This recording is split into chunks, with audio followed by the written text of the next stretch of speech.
स्वागत है आपका यूट्यूब चैनल टेस्ट स्टडी पीके में।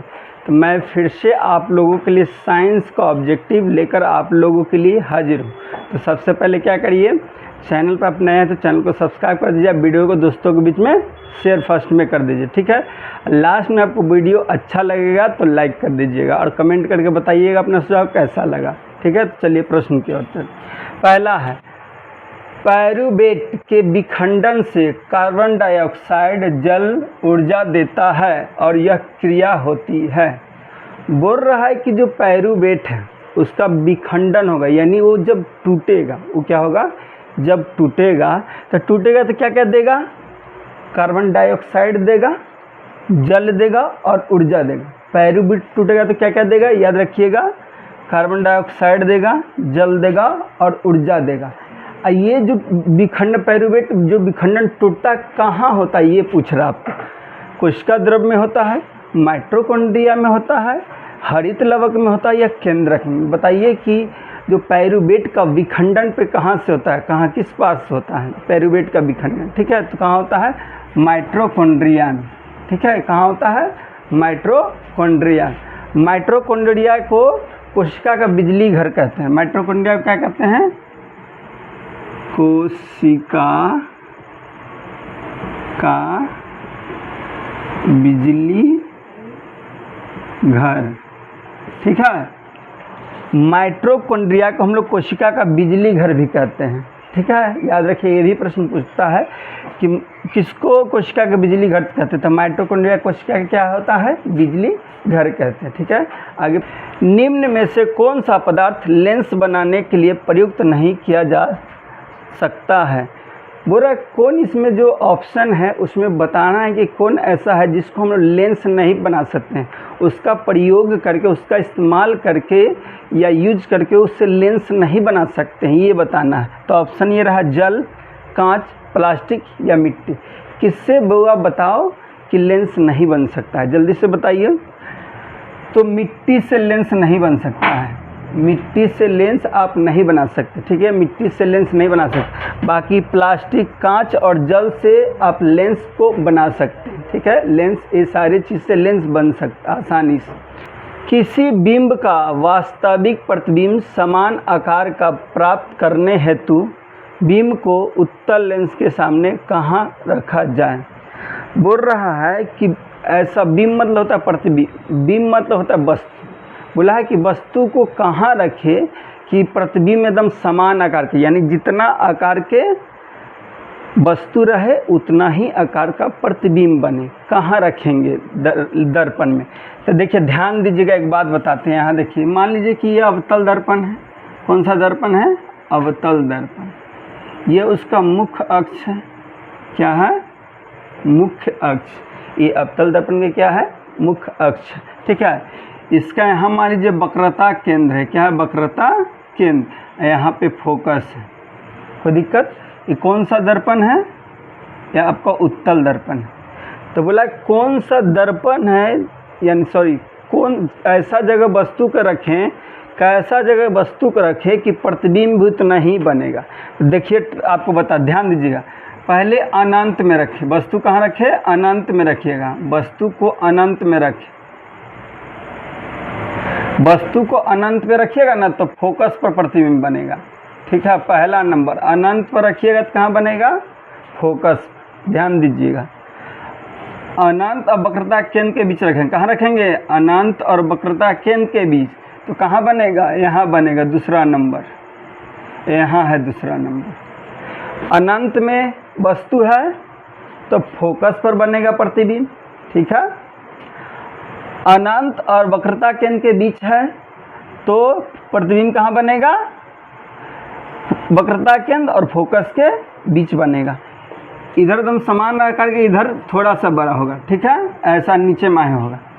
अब वक्रता केंद्र पर आएंगे, वस्तु कहाँ आएगा, वक्रता केंद्र पर। 3 नंबर वक्रता केंद्र पर, तो बनेगा भी वक्रता केंद्र, ठीक है। वक्रता केंद्र पर रखिएगा तो बनेगा भी वक्रता केंद्र पर ही, ठीक है। अब रखिएगा वक्रता केंद्र फोकस के बीच, यहाँ रखिएगा, ठीक है, यहाँ रखिएगा तो बनेगा कहाँ, अनंत, अनंत 4 नंबर, अनंत और वक्रता केंद्र के बीच 4 नंबर, ठीक है। अब रखिएगा फोकस पर 5 नंबर, तो बनेगा अनंत में। कहाँ बनेगा? अनंत। अब फोकस और ध्रुव के बीच रखिएगा, फोकस और ध्रुव के बीच रखिएगा तो इन्हें बनेगा बाहर, ठीक है, इधर बनेगा और बड़ा बनेगा, ठीक है। तो आपको क्वेश्चन तक कहाँ बराबर बनेगा, तो देखिए वक्रता केंद्र पर रख रहे थे, जितना बड़ा प्रतिबिंब रहेगा उतना ही, जितना बड़ा वस्तु रहेगा उतना ही बड़ा प्रतिबिंब बनेगा, ठीक है। अब एक चीज़ हम याद रखिएगा, ध्यान दीजिए, हम बता दे रहे हैं, देखिए क्या ध्यान देना है। अनंत पे रहेगा वस्तु तो फोकस पर बनेगा, ठीक है, बहुत छोटा होगा साइज में। अनंत वक्रता केंद्र के बीच रहेगा, अनंत वक्रता केंद्र के बीच रहेगा तो वक्रता केंद्र और फोकस के बीच बनेगा, ठीक है। लिख के इसको प्रैक्टिस करिएगा, ठीक है, ऐसे प्रैक्टिस करिए, ऐसे लिख लीजिएगा, ऐसे लिख लिए, ऐसे कर लिए, प्रैक्टिस करना है तो लिख लिए, यहाँ सी, यहाँ एफ, यहाँ पी, लिखे 1 नंबर, यहाँ अनंत में लिखे 1 नंबर तो फोकस पर 1 नंबर, ठीक है। अनंत और इसके बीच में 2 नंबर तो यहाँ 2 नंबर, एक स्टेप बढ़ना है तो उधर से भी एक स्टेप बढ़ना है। यहाँ 3 नंबर तो यहीं 3 नंबर, यहीं पास बराबर बनता है, वक्रता केंद्र पर बराबर। धीरे, ये छोटा था थोड़ा सा बड़ा हुआ, ये इतना गो हुआ, ठीक है। अब वस्तु एक के साइज के उतने गो है। फिर देखिए इसके अनंत में रखे तो फोकस पर बना, अनंत और वक्रता केंद्र के बीच रखे तो फोकस और वक्रता केंद्र के बीच बना, यहाँ बना, ठीक है। वक्रता केंद्र पर रखे तो वक्रता केंद्र पर बना, आदम समान आकार का, यानी जो बराबर है। अब देखिए फोकस और वक्रता केंद्र के बीच रखेंगे तो अनंत के बीच, अनंत और वक्रता केंद्र के बीच बनेगा, अब बड़ा होते जाएगा, इधर से इसे बड़ा होते जाएगा, ठीक है। अब फोकस पर रखिएगा तो अनंत में बनेगा, फोकस पर रखिएगा तो कहाँ बनेगा? अनंत में। और ध्रुव और फोकस के बीच रखिएगा दर्पण के पीछे बनेगा, ठीक है। तो समान आकार बनता है ध्रुव पर रखने पर, ठीक है, समान आकार कहाँ बनता है? ध्रुव पर रखने पर, ठीक है। चलिए देखिए, तो क्वेश्चन को ख़त्म करिए। तो कहाँ समान आकार बनता है? वक्रता केंद्र पर। कोई दिक्कत नहीं ना? आगे, सामान्य दृष्टि से वयस्क के लिए सुस्पष्ट दर्शन की अल्पम दूरी लगभग होती है। यानी क्वेश्चन है कि साफ साफ न्यूनतम हमारा जो आँख है वो कितना नज़दीक चीज़ को, वस्तु को देख पाएगा, ठीक है। तो हम लोग ज़्यादा से ज़्यादा जो नज़दीक करेंगे ना, कोई चीज़ को पढ़ना है तो 25 सेंटीमीटर तक पढ़ सकते हैं। कितना तक पढ़ सकते हैं नज़दीक करके? 25 सेंटीमीटर तक पढ़ सकते हैं नज़दीक करके। उससे ज़्यादा नज़दीक हो जाएगा तो हम लोग को आँख को दिखाई नहीं देगा। यानी आँख का जो न्यूनतम दूरी है वो 25 सेंटीमीटर, यानी न्यूनतम दूरी कितना है? 25 सेंटीमीटर। इसका मतलब है कि 25 सेंटीमीटर नज़दीक करके देख सकते हैं वस्तु को, ठीक है ना। उससे ज़्यादा नज़दीक करेगा तो दिखाई नहीं देना। और दूर की बात की जाए कि कितना दूर देखेंगे, ठीक है, तो कितना दूर देख सकते हैं? दूरी अनंत तक। निकट 25 सेंटीमीटर। जो मेरा आँख, हम लोग का जो आँख है ना, निकट के 25 सेंटीमीटर देखेगा नज़दीक के। और दूर देखना तो अनंत तक देख सकते हैं, अनंत तक, जितना दूर है आपको मन उतना दूर देख सकते हैं। और नज़दीक वाला कितना? 25 सेंटीमीटर, उससे ज़्यादा आप देख नहीं सकते। आगे चलिए देखिए, लोहे की परमाणु संख्या है, बोला है लोहा का परमाणु संख्या, लोहा का परमाणु। तो लोहा का संकेत होता है Fe, लोहा का संकेत क्या होता है? Fe, ठीक है। इसका आपको पूछा है परमाणु संख्या, तो परमाणु संख्या कितना होता है? 26। लोहा का परमाणु संख्या कितना होता है? 26। चलिए आगे बढ़ते हैं। कोई विलयन लाल लिटमस को नीला कर देता है, उसका pH होगा। तो पहले आपको pH के बारे में बता देते हैं, ठीक है।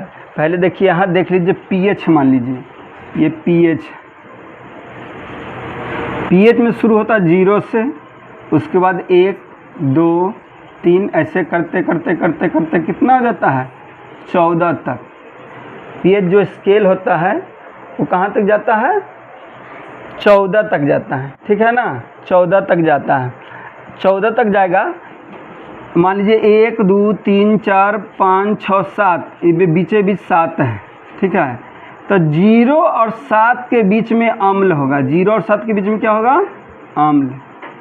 यदि pH मान 0 और 7 के बीच है तो अम्ल है, ठीक है। 0 और 7 के बीच है तो क्या है, अम्ल है। और 7 और 14 के बीच है तो क्षार है, ठीक है, ध्यान रखिएगा। 0 और 7 के बीच में pH मान है तो अम्लीय होगा, 7 और 14 के बीच है तो क्षारीय होगा, ठीक है। लिटमस पत्र बोलते हैं, देखिए लिटमस पत्र, लिटमस पत्र क्या करता है, लिटमस पत्र का काम है, लिटमस पत्र यदि अम्ल है तो लिटमस पत्र कैसा रंग का रहेगा, लाल रंग का, ठीक है। अम्ल है तो लिटमस पत्र को कैसा कर देगा, लाल कर देगा। क्षार है, क्षारक या क्षार है तो ये कैसा कर देगा, नीला कर देगा,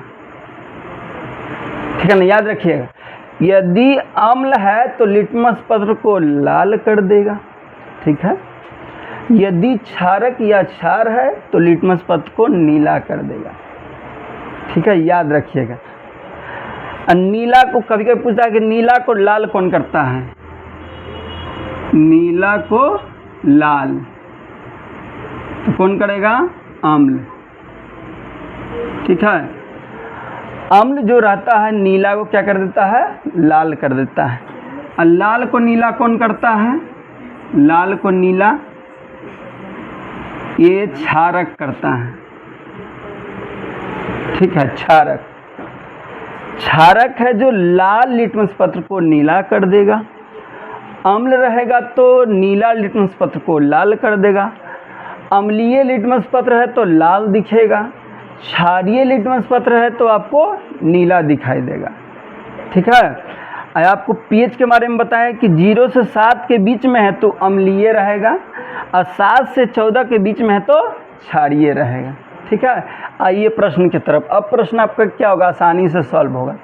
क्वेश्चन है कि कोई विलयन लाल लिटमस पत्र को नीला कर रहा है, लाल को नीला कर रहा है, तो लाल को नीला कौन करता है, लाल को नीला कौन करता है, क्षारक करता है। यानी pH मान कितना, 7 और 14 के बीच में होगा। देखिए ये तो नहीं होगा, 7 और 14 के बीच होना चाहिए।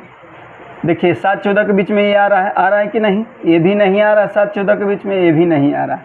यानी 7 से 14 के बीच में आएगा तो क्षार है, तो लाल को नीला कर रहा है यानी क्षार है, तो उसका pH मान कितना होगा, 10 होगा, ठीक है। आई श्योर की उम्मीद करते हैं आपको वीडियो अच्छा लग रहा हो, तो प्लीज़ दोस्त क्या करें, दोस्तों के बीच में शेयर कर दीजिए। अभी तक चैनल को आप सब्सक्राइब नहीं किए तो सब्सक्राइब कर दीजिए और एक लाइक कर देगा, कमेंट जरूर करें कि अच्छा लगा है कि आपको ख़राब लगा। जय हिंद, जय भारत।